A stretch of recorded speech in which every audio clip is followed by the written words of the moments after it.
There's been a lot of talk about identity lately, but how far does it go? And is it possible to be wrong? We went to the University of Washington to find out.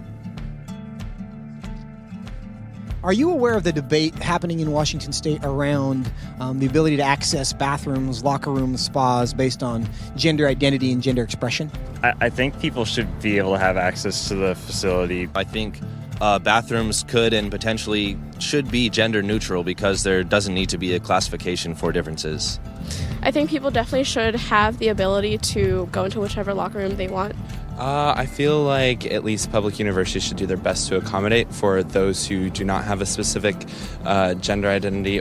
You know, whether you identify as male or female and whether your sex at birth is matching to that, you should be able to utilize the resources. So if I told you that I was a woman, what would your response be? Good for you. Okay. Like, yeah. Nice to meet you. I'd be like, what? Really? I don't have a problem with it. I'd ask you how you came to that conclusion. If I told you that I was Chinese, what would your response be? I mean, I might be a little surprised, but I would say, good for you. Like, yeah, be who you are. I would maybe think you had some Chinese ancestor. I would ask you how you similarly came to that conclusion and why you came to that conclusion. I would have a lot of questions just because on the outside I would assume that you're a white man. If I told you that I was 7 years old, what would your response be? I wouldn't believe that immediately.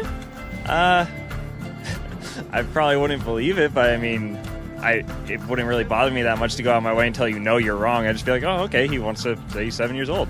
If you feel 7 at heart, then then so be it. Yeah, good for you.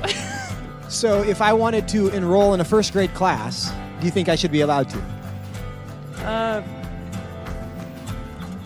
Probably not, I guess. I mean, unless you haven't completed first grade up to this point and for some reason need to do that now. If that's where you feel like mentally you should be, then I feel like there are communities that would accept you for that.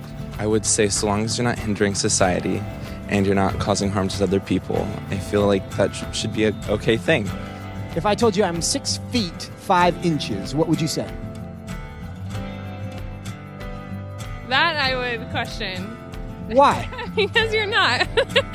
No, I don't think you're 6'5". If you truly believed you're 6'5", I don't think it's harmful. I think it's fine if you believe that. It doesn't matter to me if you think you're taller than you are. So you'd be willing to tell me I'm wrong? I wouldn't tell you you're wrong. No, but I say that I don't think that you are. I feel like that's not my place as like another human to say someone is wrong or to draw lines or boundaries. No, I mean, I wouldn't just go like, oh, you're wrong, like that's wrong to believe in it, because I mean, again, it doesn't really bother me what you want to think about your height or anything. So I can be a Chinese woman. You sure. But I can't be a 6'5" Chinese woman. Yes. If you thoroughly debated me or explained why you felt that you were 6'5", I feel like I would be very open to saying that you were 6'5", or Chinese, or a woman. It shouldn't be hard to tell a 5'9" white guy that he's not a 6'5" Chinese woman. But clearly it is. Why?